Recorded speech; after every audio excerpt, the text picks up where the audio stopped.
আলু পোস্ত, যে খাবারের বর্ণনা আলাদা করে কিছু করতে হয় না, প্রায় প্রতিটা বাঙালির ভীষণ প্রিয় এবং প্রায় প্রত্যেকটি মানুষের ঘরে ঘরে তৈরি হওয়া এই আলু পোস্তের যেমন সুস্বাদু তেমনই কিন্তু ভীষণ লোভনীয় একটি খাবার।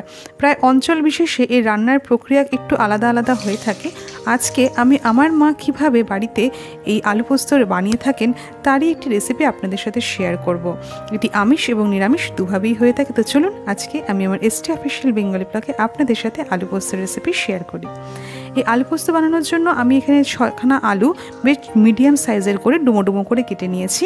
অনেকে কিন্তু আলু পোস্ত বানানোর সময় আলুগুলোকে লম্বা লম্বা করে কেটে থাকেন, আবার অনেকে একদম বেশ ছোট ছোট আলু চচ্চড়ির মতন করেও কেটে থাকেন।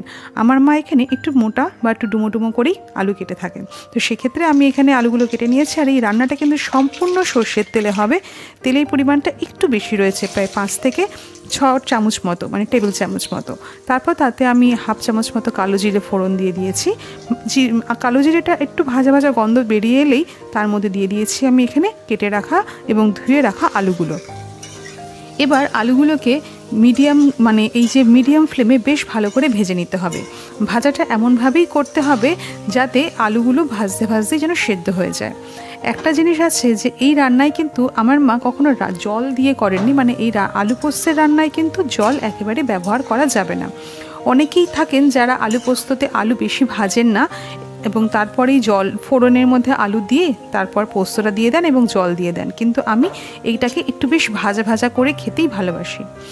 আলুটা একটু ভাজা ভাজা হয়ে এসে তারপর তার মধ্যে স্বাদ মতো একটু নুন আর হাফ চামচ মতো হলুদ গুঁড়ো দিয়ে দিয়েছি।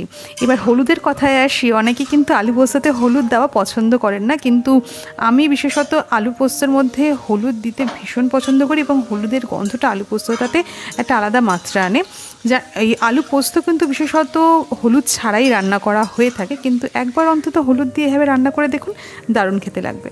আমি এখানে 3 টেবিল চামচ মতো পোস্ত জলের মধ্যে ভিজিয়ে রেখেছিলাম প্রায় 15 থেকে 20 মিনিট মতো। তারপর তার মধ্যে 6-7টা কাঁচা লঙ্কা দিয়ে দিয়েছি। এবার ওটাকে ভালো করে মিহি একটা পেস্ট করে নেব। এবার আসি এখানে আলু পোস্তটা বানানোর পরবর্তী যে প্রক্রিয়া তার মধ্যে। এখানে আমি প্রায় 3খানা মিডিয়াম সাইজের বা ছোট ছোট সাইজের যে পেঁয়াজগুলো সেটাকে পাতলা পাতলা করে স্লাইস করে নিয়েছিলাম, সেই পেঁয়াজগুলো আমি আলু পোস্তের মধ্যে মানে আলু ভাজার সাথে এখানে দিয়ে দেবো। এবার অনেকেই আছেন যারা বলবেন যে আলু পোস্তে আবার পেঁয়াজ। হ্যাঁ, পেঁয়াজ দিয়েও আলু পোস্ত যেভাবে করা যায় এটা আবার পেঁয়াজ ছাড়াও করা যায়। নিরামিষের দিনে আপনারা পেঁয়াজ ছাড়া করতে পারেন। আমি কিন্তু ভীষণ ভালোবাসি এরকমভাবে পেঁয়াজ দিয়ে। এইভাবে পেঁয়াজ দিয়ে যখন আলুটার সাথে ভাজা হয় না, পেঁয়াজ কিন্তু একদম বেশি ভাজা হয়ে যায় না, আবার একদম কাঁচা কাঁচাও থাকে না। তো একটু সময় নিয়ে আর মিডিয়াম ফ্লেমে এটাকে ঢেকে ঢেকে একটু ভাজা ভাজা করে নিতে হবে। ভাজতে ভাজতেই দেখবেন আলুগুলো বেশ সুন্দরভাবে সেদ্ধ হয়ে আসছে আর একটু কড়া ভাজা হবে। আমরা আবার এই আলু পোস্ত ঝোল ঝোল খাই না, একটু শুকনো শুকনো থাকে এবং গা মাখা মাখা থাকে, বেশ ভালো লাগে।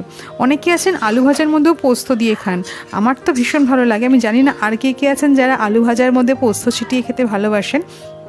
এবং এরকমভাবে শুকনো শুকনো আলুর পোস্ত কারা কারা ভালোবাসেন তারা কিন্তু আমায় কমেন্ট বক্সে অবশ্যই লিখে জানাবেন। এবার আমি যে পোস্ত যে বেটে রেখেছিলাম সেই পোস্ত এবং কাঁচা লঙ্কা বাটাটা আমি এর ওপর দিয়ে দিলাম। আলু কিন্তু আমার প্রায় এখানে সেদ্ধ হয়ে গেছে। এবার পোস্তটা দিয়ে একটু নাড়াচাড়া করে আমি এটাকে ঢেকে রেখে দেবো। এইরকমই কিন্তু আরও নানান রকম ভিডিও বা রেসিপির লিঙ্ক বা রেসিপির ভিডিওর লিঙ্ক আমার এই ভিডিও ডেসক্রিপশন বক্সে আপনাদের জন্য শেয়ার করা রয়েছে, আপনারা চাইলে অতি অবশ্যই দেখতে পারেন। আর আমি দেখতে পাচ্ছি আপনারা আমার রান্নাগুলোকে ভীষণ ভীষণ পছন্দ করছেন এবং প্রায় প্রত্যেকেই রয়েছেন যারা আমাকে অনেকে এখানে কমেন্ট করেন এবং অনেকে ফিডব্যাক কমেন্টও করেন।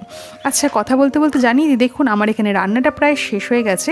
এবার একটা কাঁচা লঙ্কা আমি চিড়ে এই পোস্তটার মাঝখানে দিয়ে দিয়েছি এবং একটু কাঁচা সর্ষের তেল ওপর দিয়ে ছড়িয়ে দিয়ে গ্যাসের ফ্লেমটাকে অফ করে দিয়েছি আর ঢেকে রেখে দিয়েছি। ব্যাস, তারপর গরম গরম ভাতের সাথে আলু পোস্তটাকে সার্ভ করে দেবেন।